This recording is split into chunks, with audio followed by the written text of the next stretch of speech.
va commencer par se présenter du coup un petit peu, voilà. Moi c'est Loli, du coup Valériane, on s'est vu hier en rendez-vous. Je suis directrice du développement du coup chez Les Fabricants, Euh, donc agence de communication 360 que je vais présenter vraiment en une phrase parce que c'est pas le sujet de ce webinaire, mais juste pour poser le contexte de pourquoi on a choisi ce sujet-là. Pour le webinaire. Ah, je vais peut-être mettre un vite. Je reçois une notif. Je l'accepte, c'est bon. Oui, pourquoi on a choisi ce sujet-là de webinaire? En fait, on est une agence 360 de communication, donc communication interne, externe et marketing, qui est très engagée. On vient d'être labellisé B Corp, donc qui est, je ne sais pas si vous connaissez, mais du coup le label le plus exigeant au niveau environnemental et social au niveau international. Ça fait 2 ans qu'on travaille dessus, là on vient de l'avoir, et on fait aussi beaucoup de réalisations pro bono pour des associations. 5% de notre chiffre d'affaires qui est dédié à cette partie-là. Donc voilà, c'est des engagements qui sont intéressants pour nous, auxquels on s'intéresse beaucoup et sur lesquels on commence à avoir pas mal de connaissances. C'était l'occasion de vous les partager en ce webinaire. Donc voilà, pour la personne qui vient de nous rejoindre, du coup, je regarde. Je sais pas. Mais en gros, moi, c'est Loli, du coup, je suis directrice du développement de l'agence. Vas-y. Ouais, enchanté du coup à tous. Merci d'être là, merci beaucoup. Benoît Fernand, moi je suis le fondateur de l'agence Les Fabricants. Loli est mon associé. Voilà, l'agence elle a 8 ans maintenant et on est une vingtaine de personnes. Et c'est vrai que je pense qu'une des raisons pour lesquelles j'ai voulu créer cette agence, c'est peut-être de faire partie vraiment un peu des best in class, des meilleurs sur cette partie sociale et environnementale. Et voilà, je suis content qu'on arrive vraiment à réussir cela et je suis très content du coup de faire ce webinaire. Voilà, je vais essayer d'être assez efficace avec Loli sur la présentation, à la fois pour pas vous prendre trop de temps parce qu'on sait qu'on a tous des journées chargées, mais surtout pour être vraiment le plus clair possible, précis, direct. Voilà, et être dans le concret également. On a essayé de mettre plusieurs études de cas. Et n'hésitez pas à nous poser des questions. Si jamais ça vient dans le fil, pas de souci pour nous couper et poser les questions. Sinon, enfin voilà, aucun souci. Ok, un petit sur le sommaire. Alors, pardon, oui, je vais rappeler le sujet, c'est toujours important, comme dans une dissertation de philo. Pas faire un hors-sujet, toujours c'est important de se rappeler l'énoncé. Repenser sa stratégie de communication en intégrant les nouveaux impératifs sociaux et environnementaux. Alors, en effet, si je passe au sommaire, on va d'abord vous parler des impératifs environnementaux et sociaux et d'une certaine manière les définir pour être sûr qu'on parle bien tous de la même chose. Donc, ça sera assez simple. C'est peut-être des choses que vous connaissez déjà. On essaiera d'aller assez rapidement sur ce point, mais être sûr qu'on parle bien de choses qu'on connaît. Le deuxième point, ça sera mesurer autant que possible. On verra que c'est vraiment au cœur de la réflexion de ce sujet, de cette problématique générale. Troisième point, éviter et réduire. Et le quatrième point, parfois un peu moins connu et parfois un peu mal utilisé, si je puis dire, contribution et implication. Alors, si je passe aux impératifs environnementaux, le but, encore une fois, c'est vraiment d'avoir une vision globale, c'est-à-dire d'avoir une sorte un peu de, avant de lancer votre stratégie de communication, je parle de stratégie, de campagne de communication, mais ça concerne n'importe quelle action de communication, que vous fassiez un film, un événement, c'est avoir une sorte de to-do list où, à la fin de votre action de communication, vous serez sûr d'avoir un peu rempli ces impératifs environnementaux et sociaux/sociétaux. Et d'être un peu des best in class, encore une fois, vraiment des très bons élèves, si je puis dire, même si vous n'aurez peut-être pas la meilleure note dès la première année, au moins que vous sachiez un peu la note que vous avez obtenue suite à cette action de communication d'un point de vue environnemental et social, et de s'améliorer chaque année. Je passe à la slide 4, Loli. Alors là, je vais un peu indiquer des choses que vous connaissez. C'est le premier point le plus important pour toute action de communication. Ça sera bien sûr de chercher à réduire son empreinte carbone par rapport à une précédente action. qui a été réalisé, notamment par la mesure de chaque action. Pour réduire cette empreinte carbone, comment on fait? Il y a 2 mots-clés, c'est sobriété et éco-conception. Quand vous construisez votre action de communication, réfléchissez si vous êtes bien dans la sobriété et dans l'éco-conception. Ne vous inquiétez pas, on va mettre plein d'exemples ensuite. On est vraiment, encore une fois, dans une présentation générale pour le moment. Slide 5, troisième point, ça sera bien sûr de préserver la biodiversité.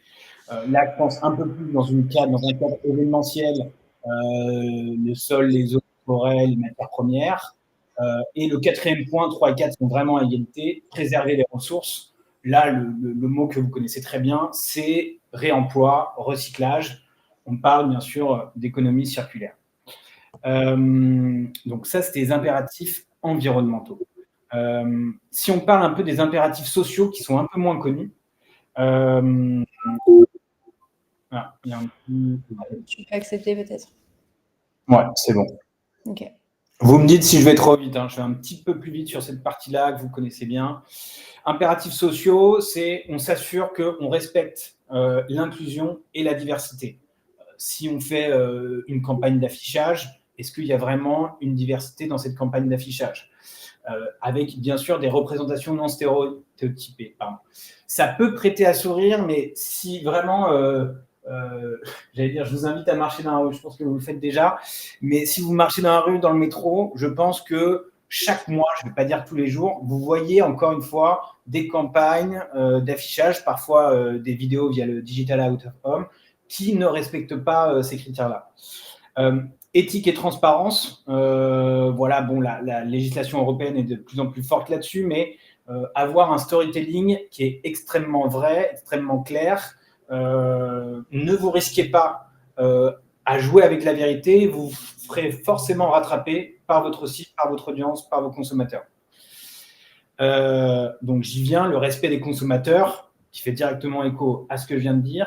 Et le 4e point, qui est plus difficile, mais voilà, encore une fois, on est dans cet objectif d'amélioration perpétuelle. Peut-être que ce ne sera pas le cas dans votre toute prochaine action de communication, mais pensez-y, c'est participation et dialogue. C'est j'ai fait un film, j'ai fait une campagne, j'essaye vraiment déjà d'avoir des retours, d'une certaine manière, des salariés de l'entreprise, mais également des consommateurs, d'essayer de voir ce qu'ils en ont pensé, et peut-être de co-construire des messages et des campagnes avec eux quand cela est possible et faisable. Et pour certaines campagnes encore plus importantes, impliquer les citoyens ou pourquoi pas une ONG. Là, bien sûr, c'est vraiment dans des cas très particuliers. Mais gardez bien cette notion de participation et dialogue.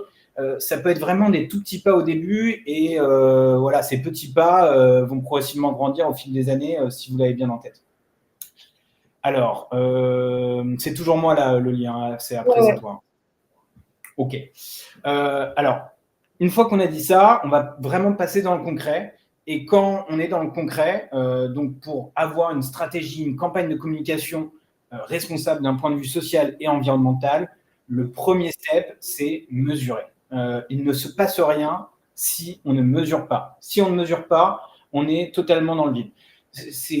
Ça paraît extrêmement simple et pourtant, ce n'est pas encore assez respecté. Alors, la mesure, elle va être en 2 parties. Ça va être, merci Loli, déjà d'un point de vue, l'impact d'un point de vue communication et publicitaire. Soyez sûr, quand vous faites une action de communication, ça peut être encore une fois toute action de communication, un événement, la création de goodies lors d'un événement auquel vous participez, une campagne digitale, une campagne télé, une campagne d'affichage, de mesurer l'efficacité de cette campagne de communication. C'est le premier step. Pourquoi? Parce que, et nous on le voit franchement tous les mois, malheureusement, en dépit de ce qu'on dit à nos clients, on produit notamment beaucoup de contenu photo et vidéo, ça fait partie de notre cœur de métier dans cette logique 360, mais on voit encore malheureusement beaucoup de vidéos qui sont extrêmement peu vues, et parce que le client n'avait pas du tout anticipé une stratégie de diffusion. Donc je dirais que la pire des choses, c'est de produire un contenu qui ne va pas trouver son audience et donc qui a servi à rien. À la fois, vous aurez une campagne inefficace et du coup très très coûteuse en carbone. Donc ça, c'est l'impact de votre communication. il est très très important et ayez-le toujours en tête. Je pense, enfin non, cette anecdote, je la raconterai un petit peu après. Deuxième point, évidemment, l'impact carbone. Alors, je pense qu'aujourd'hui, dans vos entreprises, vous avez tous une mesure de votre impact carbone au niveau global de l'entreprise, que ce soit petite, moyenne, grande entreprise. Voilà. Et vous allez peut-être me dire, oui, mais comment on fait, moi, pour mesurer mon action de communication? Alors déjà, il existe vraiment des outils très, très accessibles par l'Union des marques notamment, par l'ADEME. D'un point de vue audiovisuel, il y a Carbon Clap. Voilà, je ne vais pas tous les citer, mais il en existe. Souvent, ils sont gratuits. Voilà, ou via une adhésion à un groupe auquel vous appartenez. Je pense à l'Union des marques, par exemple. Donc, on peut toujours mesurer son action de communication, ça c'est la première chose. Et bien sûr que vous allez être tributaire de votre agence, de votre prestataire. N'acceptez pas qu'une agence vous dise « non, je ne peux pas mesurer cette action ». N'importe quelle agence est en mesure de mesurer ses actions et de mesurer l'impact carbone, de son action de communication. Nous, tous nos films, l'impact carbone de chacun de nos films, de chacune de nos photos, de chacun de nos sites web peut être mesuré d'un point de vue carbone. Une fois qu'on sait ça, j'ai pas besoin de raconter beaucoup plus de choses. Vous pouvez mesurer l'impact carbone de votre campagne de communication. Bien sûr, il y aura des petites imprécisions. Nous, quand on mesure nos campagnes de communication, il y a des moments où on sait très bien qu'on n'est pas parfaitement précis. Et d'ailleurs, notre calculateur carbone nous le dit. Mais c'est pas grave. Vaut mieux une mesure qui est légèrement imprécise que pas de mesure du tout. Ça, c'est une notion que vous pouvez garder en tête. Voilà, une fois que j'ai dit ça, je voulais vous dire également que donc le premier step, c'est mesurer, et c'est le premier step d'une méthodologie qui s'appelle Merci, voilà, qui a été initiée par l'agence Mieux il y a quand même plusieurs années maintenant, qui a été repris par l'ADEME, par beaucoup d'instances gouvernementales, et voilà, c'est vraiment un très beau travail qui a été fait. Et la méthodologie Merci, très simple à se retenir, c'est mesurer, éviter, réduire, contribuer et impliquer. Voilà. De toute façon, on vous enverra la présentation. Gardez-la bien en tête. On va s'appuyer sur cette méthodologie pour la suite de la présentation. Mais elle est extrêmement importante pour communiquer avec transparence sur votre bilan carbone. Voilà. Alors, je laisse la parole à Loli pour donc le E et le R, éviter et réduire. Ouais, donc sur ce premier pilier, donc éviter et réduire, je vais commencer d'abord par éviter. Évidemment, c'est le mieux. Quand on peut éviter, on évite. Comment éviter? C'est vraiment un travail de repenser ce qu'on a l'habitude de faire. En fait, dès la conception, avant même de lancer une action de communication, on repense cette action de communication et on repense sa conception et on va tout le temps se remettre en question. En gros, est-ce que mes vieilles habitudes, est-ce qu'elles sont nécessaires? Oui, j'ai toujours eu l'habitude de faire du sprint. Mais est-ce que pour ce besoin-ci précis, ok, j'en ai fait pendant 10 ans avant, est-ce que pour cette campagne-ci, en 2025, j'en ai vraiment besoin? Donc, toujours se remettre en question sur nos anciennes habitudes, sur ce qu'on peut faire sur cette nouvelle campagne. Et puis se dire, ok, j'ai l'habitude de faire ça d'habitude, ça marche bien ou ça marche moins bien, est-ce que je peux atteindre mon objectif d'une façon autre, et du coup, qui est mon impact? Donc, pour les exemples concrets, évidemment, toujours penser à la proximité. C'est important de choisir des événements locaux, par exemple, pour éviter des déplacements qui soient inutiles. Et des fois même, ça a plus d'impact parce qu'on va engager plus fortement une communauté locale pour certains sujets. Évidemment aussi, alléger tous les supports de communication.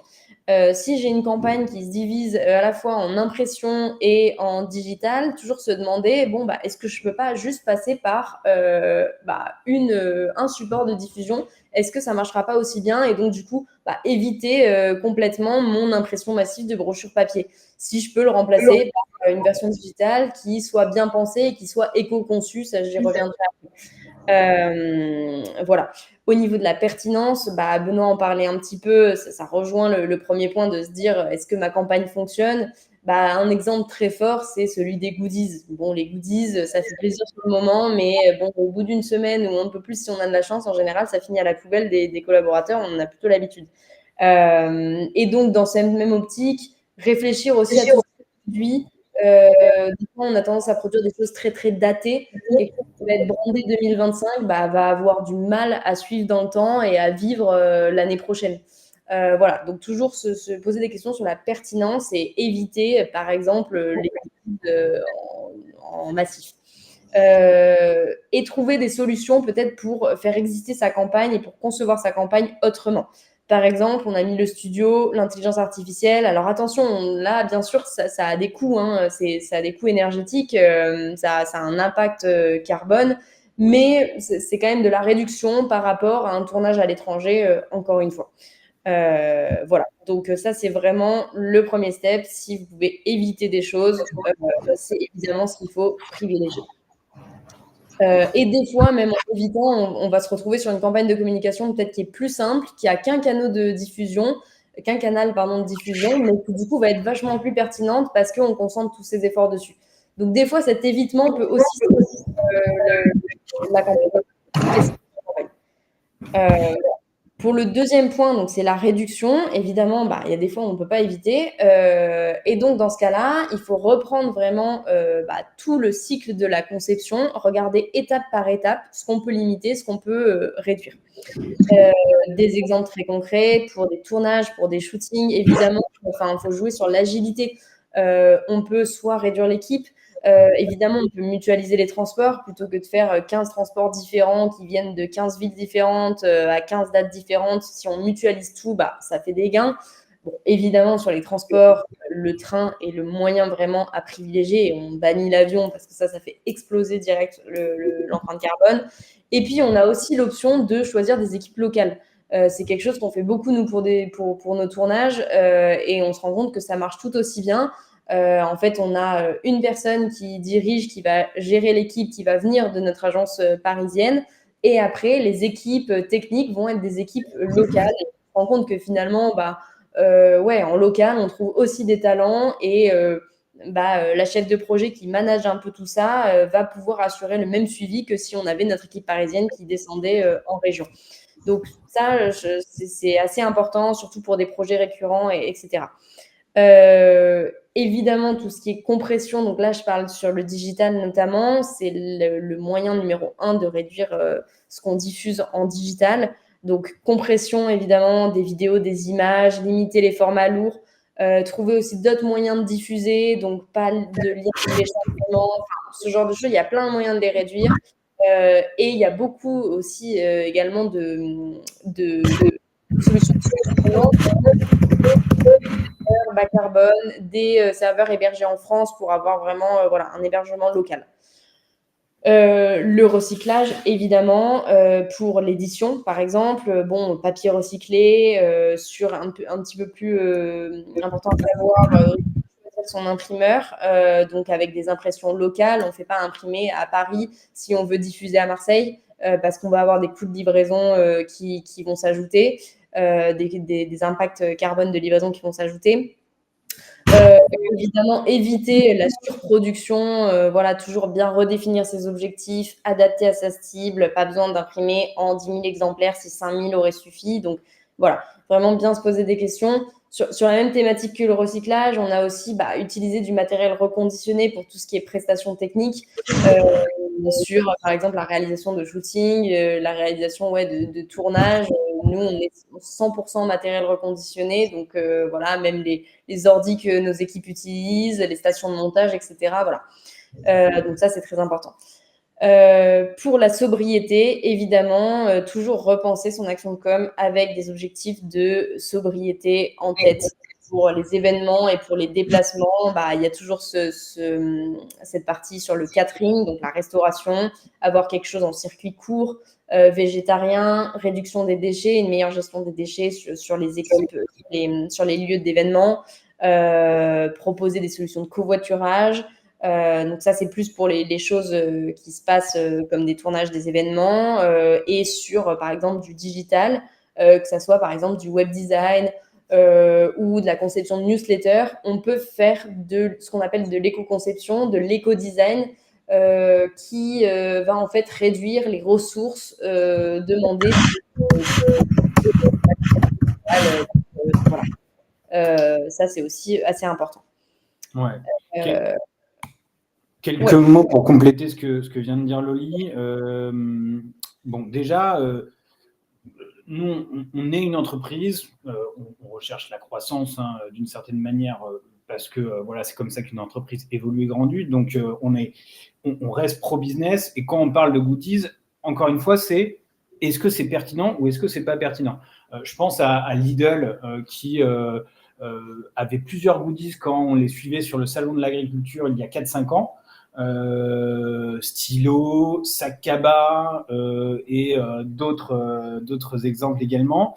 Ils se sont rendus compte qu'il y en avait un qui marchait extrêmement bien, c'était le sac de course Lidl. Les gens se l'arrachaient, c'était incroyable apparemment. Et ils se sont dit, ok, on va arrêter le stylo, les stylos personne ne les demande, on se concentre sur le sac cabas et on voit que c'est une vraie pertinence pour nous. Voilà, et le goodies, ça peut être très intéressant si c'est pertinent, bien sûr. Là, ce qu'a indiqué Loli, c'est qu'il y a beaucoup de bon sens à chaque fois. Nous, ce qu'on vous invite à faire, c'est que derrière, regardez bien le devis de votre campagne de communication, le devis de votre prestataire, de vos prestataires. En fait, derrière chaque ligne budgétaire, il y a un impact carbone. Et je pense que si vous réfléchissez comme ça, vous pourrez vous dire, OK, derrière cette ligne, là, on a tel photographe. Est-ce qu'il vient de Paris ou est-ce qu'il vient de Clermont-Ferrand alors que mon shooting est à Clermont-Ferrand? Je fais attention à ça.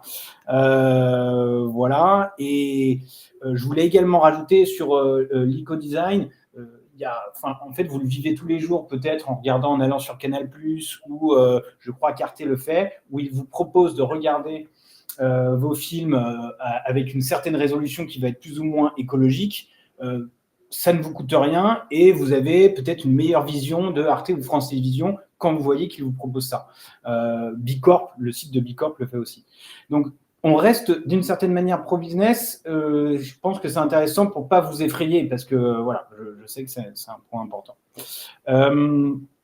Ensuite, un petit, on voulait vous donner quelques exemples. Je vois qu'il est 14h25, ça va, on n'est pas trop en retard.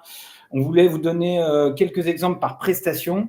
Je vais aller assez vite parce que c'est vraiment dans la continuité de ce qu'a dit Loli.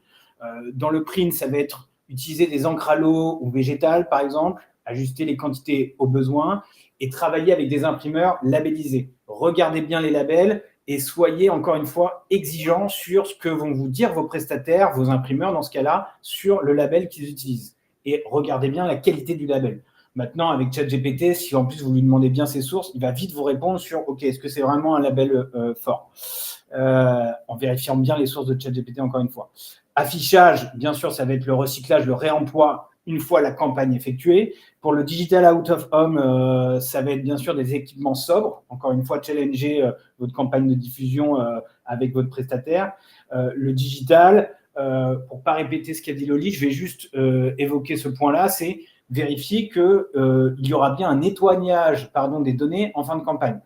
Nous, on voit bien qu'on n'est pas du tout challengé là-dessus par nos clients et pourtant, on fait attention à supprimer nos contenus au bout de 4 années s'ils sont bien d'accord avec ça. Et je suis convaincu qu'il y a plein d'agences qui ne le font pas. Alors que du coup, c'est stocké numériquement et ça ne sert à rien et ça crée un impact carbone qui est plutôt fort. On ne parle pas du stockage de mails. Là, c'est beaucoup plus important de stocker une vidéo qu'un mail, évidemment.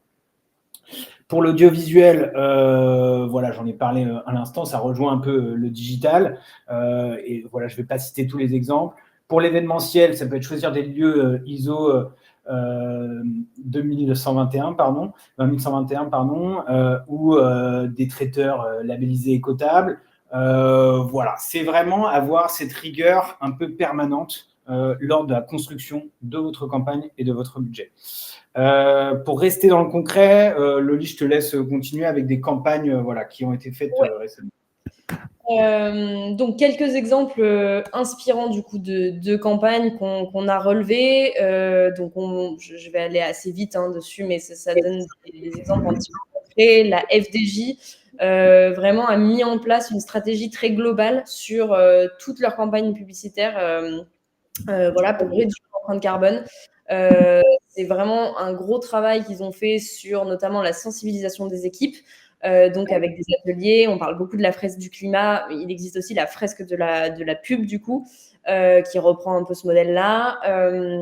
Donc ils ont créé un guide pardon de bonnes pratiques pour vraiment abolir ces mauvaises pratiques et créer des nouveaux réflexes en fait pour leur campagne de communication future.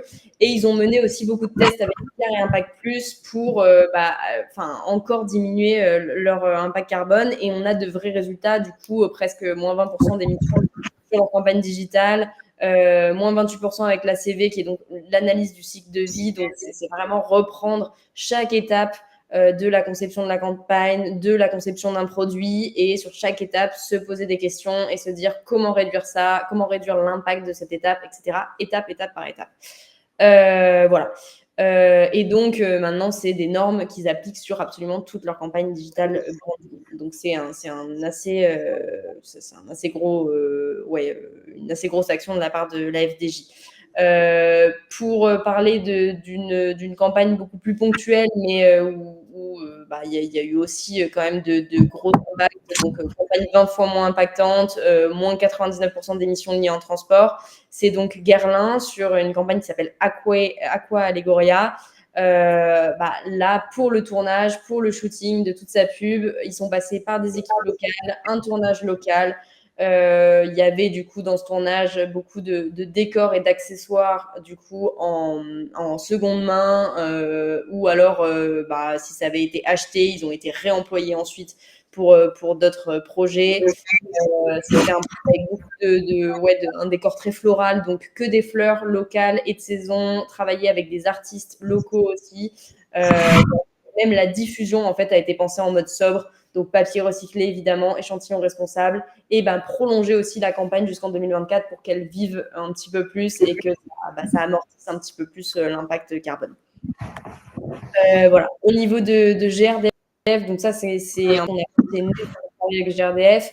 Ils nous ont contactés pour refondre en fait vraiment leur émission digitale. C'était donc il y a à peu près 1 an et demi. Le but c'était de moderniser le format et en même temps ils ont une politique de décarbonation très forte au niveau du groupe, et donc c'était important pour eux que cette refonte passe aussi par des actions concrètes dans la conception de la campagne. Donc notamment si je prends l'exemple du studio qui a été construit, puisque c'est une émission en studio pour certains épisodes, studio vraiment responsable. On a travaillé avec un prestataire qui s'y connaît vraiment dans ces normes-là. Évidemment, on a été très vigilant sur la classe énergétique du local. Au niveau du sourcing des matériaux, c'était évidemment un gros sujet, et en fait, on est allé chercher seulement en seconde main, et on a veillé à ce que tous les matériaux puissent être réemployés ensuite après le tournage, et après que le studio soit démonté. Donc, c'est que des matériaux bruts, ou alors qui ont été très peu travaillés pour pouvoir vraiment les réemployer ensuite. Tout ce qui est matériaux en bois donc sont labellisés évidemment, et du coup et le réemploi des matériaux, du coup on travaille pareil avec les prestataires pour vraiment être nickel sur ça. Évidemment sur les tournages, du catering en circuit court, donc catering restauration, circuit court et végétarien, transport en train évidemment, et équipe locale, parce qu'on fait beaucoup de tournages en province pour ce format. Et voilà, c'était important pour nous. Donc des résultats aussi très, très forts, hein, moins 13% d'émissions là, sur la première saison, et on espère faire encore mieux sur la deuxième saison qui arrive là, qui a déjà commencé depuis un mois. Voilà. Orange, du coup, tous connectés, donc par rapport au JO 2024, là l'idée c'était vraiment de fabriquer une campagne en minimisant vraiment le tournage, donc en prenant dans leurs ressources internes, dans leur médiathèque interne, et prendre aussi des plans de stock. Donc voilà, forcément ça limite les tournages. C'était tourné parce qu'il y avait forcément des plans qui nécessitaient ce tournage. C'était que en France, accessible en train. Évidemment, une attention particulière portée sur la réduction des déchets sur les tournages, pour le catering. Et ce qui est très important de dire aussi, c'est que ça continue après la conception de la campagne sur la diffusion. Donc, avec vraiment une stratégie slow communication, en choisissant bien les canaux. Comme on disait, pas la peine de multiplier sur 10 canaux, ça sert à rien pour la campagne et ça impacte énormément les émissions, évidemment. Des supports dématérialisés, de l'éco-conception, du design, donc avec des affichages digitaux sombres et des résultats qui parlent aussi d'eux-mêmes et l'obtention du label EcoProd, du coup, pour ce projet. Bon, je ne sais pas si tu veux rajouter quelque chose, Benoît. Non, nous, c'est vrai que quand je vois l'exemple de Guerlain, on a vécu un peu la même chose avec Pernod Ricard, c'est-à-dire que ça faisait plutôt écho très sincèrement à des baisses de budget chez Pernod Ricard. Donc, il y avait ce besoin de limiter, bien sûr, le coût de chaque contenu produit. Et donc là, on parle de production de films. Et bien sûr qu'il y a eu cette volonté de réutiliser des images déjà tournées, préexistantes. Du coup, on s'est évertué à faire ça. Donc, ça a eu un impact positif sur le budget. C'était leur volonté. Mais finalement, d'un point de vue environnemental, ça a eu aussi un impact très fort. Et les deux sont toujours liés, mais vous pouvez rester toujours aussi impactant en étant plus vert, si je puis dire. Toujours un bon impact de communication, mais en étant plus vert. Les deux ne sont pas opposés. Ça, il faut bien le garder en tête, je pense. Donc là, on était, si on reprend cette méthodologie merci, M pour mesurer, E pour éviter, R pour réduire. Donc MER, on a déjà fait ces 3 lettres-là et puis on a voulu vous montrer très rapidement des cas concrets pour vous montrer que voilà, vraiment c'était possible et que des entreprises s'évertuaient déjà à ça. Le C et le I sont un petit peu moins connus et peut-être un petit peu moins intuitifs, si je puis dire. Alors, le C, c'est contribuer. Alors, contribuer, ça va être, si je prends un exemple très simple, je veux bien juste que tu ailles slide 22, Loli, pardon. J'ai pas le slide, pardon, je suis sur étape préalable. 1 et 2. Ouais, va juste la slide d'après. Voilà, c'est pour prendre un exemple très simple, contribuer, c'est par exemple quand Volvic dit qu'elle est neutre en carbone, ça veut dire que concrètement, ils ont planté des arbres quelque part, si vraiment je schématise de manière très très forte, pour compenser l'empreinte carbone qu'ils avaient. D'accord ? C'est ça, contribuer. Mais on verra que l'exemple de Volvic n'est pas forcément très bon. Donc du coup, je veux bien que tu reviennes juste après. Hop. Alors, c'est pour contribuer. La première étape, c'est, on y revient, et je me répète un peu, désolé. L'étape préalable, c'est bien sûr, on a parfaitement mesuré, évité, réduit les émissions résiduelles. On ne commence pas le C de contribuer sans avoir fait ça. Sinon, ça n'a aucun sens. Et vous allez perdre vos consommateurs, votre audience, votre cible, votre direction même, et ils vont pas comprendre. 2, c'est périmètre clair. Je sais exactement dans quelle mesure je veux et je dois contribuer. Et pour avoir un périmètre clair, il faut bien sûr avoir mesuré de manière très claire. Sinon, vous êtes vraiment à l'aveugle, total. Le point 3, et donc là, on rentre vraiment dans la contribution, ça y est, on n'est plus dans le préalable, c'est aller choisir des projets certifiés. Ne faites pas de la contribution qui, encore une fois, va être un petit peu à l'aveugle parce qu'on a choisi tel projet, mais parce qu'ils avaient l'air sympas et tout, mais en fait, ils ne sont pas du tout certifiés bas carbone. Ils n'ont même pas de certification d'ailleurs. Voilà, ce n'est pas sérieux et ce n'est pas scientifique. Donc, c'est vrai que parmi les labels, il y a le label bas carbone en France, mais il y a également des standards internationaux crédibles. Voilà, donc bien sûr, et là, je le répète, il n'y a pas de petits pas, il n'y a pas de petites avancées. Contribuer, ça a un coût, et peut-être que d'un point de vue budget, ça sera très compliqué pour vous de convaincre votre direction de contribuer suite à une action de communication, mais voilà, ça peut être un premier budget pour l'année 2025 ou 2026, et puis voilà, vous irez peut-être un petit peu plus loin l'année d'après. Et le 4, c'est bien sûr un langage transparent, et c'est pour ça que l'exemple de Volvic n'est pas très bon, c'est que quand vous dites, quand vous annoncez on est neutre en carbone, mais que vous n'avez pas dit combien de tonnes de CO2 vous aviez émis pour cette campagne, finalement, vous êtes un peu en train de prendre votre audience et votre cible pour des naïfs, si je puis dire. Et ça, bien sûr, c'est une erreur parce que on est quand même, maintenant, les gens comprennent de mieux en mieux les choses et ils savent que neutre en carbone, c'est très trompeur et potentiellement, ça peut être faux. Voilà, et c'est une formulation qui est maladroite. On préfère, après avoir évité et réduit et après avoir évité et réduit tant de CO2, nous contribuons à hauteur de X tonnes de CO2. Et ne pas nier l'impact que nous avons eu d'un point de vue carbone. Ça, c'est très important. Je veux bien que tu passes à la slide suivante. La dernière lettre, c'est le I de impliquer. Alors, impliquer, ça va être vraiment impliquer tout le monde autour de vous, dans la mesure du possible. Mais encore une fois, vous pouvez y aller pas à pas. Ça peut commencer par autour de vous, dans votre entreprise. L'idéal, c'est quand même d'avoir un pilote dédié à la communication responsable. Bien évidemment, dans les grandes entreprises, c'est déjà le cas, mais je pense peut-être plus aux petites entreprises où ce n'est pas forcément le cas, et dans certaines équipes de communication, ce n'est pas forcément le cas, même dans une grande entreprise. Voilà. Et avoir un pilote, avoir un chef de projet et de fixer une feuille de route. C'est la base de tout projet et c'est extrêmement important pour une communication responsable. Le deuxième point, c'est des partenaires engagés. Dans vos briefs, dans vos appels d'offres, challengez vos agences là-dessus. Voilà. Il suffit de une ou deux phrases, de montrer que c'est important pour vous. Quand on a travaillé pour GRDF, on savait que c'était très, très important pour eux. Et c'est peut-être une des raisons pour lesquelles on a gagné, même si la créativité est cruciale.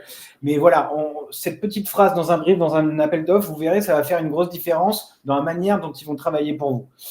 Et vous pouvez co-construire avec les agences des checklists, un peu comme on l'a vu pour la Française des Jeux qui a fait une checklist en interne.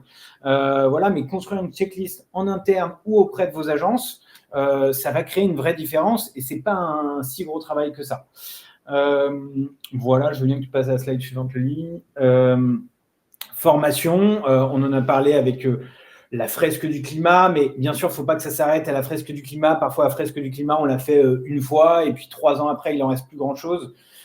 L'idée, idéal, ça serait d'avoir une sorte d'espace de formation, d'avoir une sorte de quiz qui vérifie que les collaborateurs ont bien suivi la formation et s'en souviennent, et peut-être de les récompenser pour la bonne connaissance de ces bonnes pratiques managériales. C'est clairement ce qui a fait la Française des Jeux. On n'a pas pu mettre tout ce qu'ils avaient fait parce que c'était des pages et des pages sur leur compte rendu, mais c'est ce qu'ils ont fait et c'est très efficace.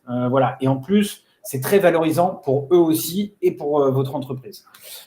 Et quatrième point, j'en ai déjà parlé, c'est mesures et reconnaissance, c'est les awards, les récompenses et vérifier également via des statistiques le nombre de collaborateurs formés notamment.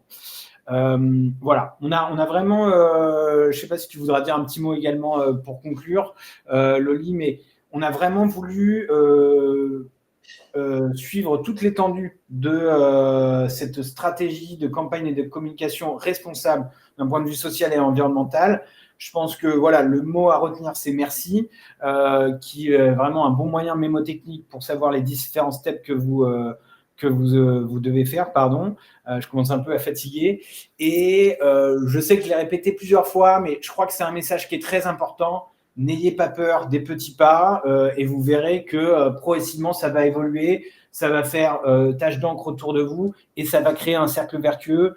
Nous, d'un point de vue social, parce que social et environnemental sont extrêmement liés, on n'a pas eu beaucoup de temps d'en parler, mais ils sont toujours liés. Nous, d'un point de vue social, il y a 5 ans, on lançait notre tout premier film Inso, un peu dans une idée comme ça, voilà.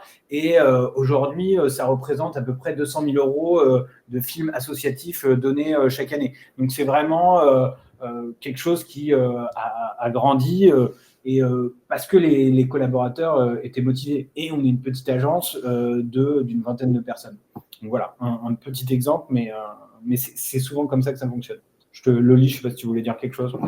Non, moi je suis raccord avec toi sur ça.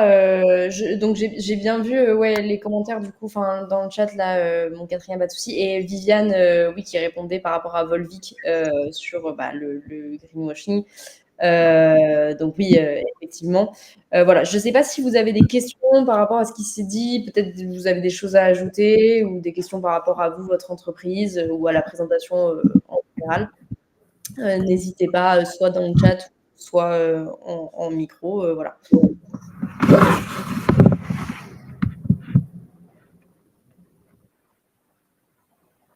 Pas de questions. Ok, oui, non, du coup, Viviane, ok. Oui, effectivement. Quelque chose à. Merci en tout cas, Viviane, ouais, et à travailler aussi en interne avec qui vous accompagnent. Voilà. On vous envoie la présentation par mail pour que vous puissiez la reprendre si ça vous intéresse. Voilà. Et n'hésitez pas si vous avez des questions par rapport à ça, par mail, il n'y a aucun souci, on se tient à dispo pour y répondre. Voilà. Ouais, merci beaucoup pour votre attention. N'hésitez pas si vous avez des questions par mail. Enfin, vraiment, n'hésitez pas. On sera très, très content d'y répondre. Comme vous l'avez vu, c'est vraiment un sujet qui nous intéresse grandement, qu'on commence, j'espère, à bien maîtriser. Donc voilà. Merci beaucoup et peut-être à bientôt. Merci, Loli. Merci. Merci.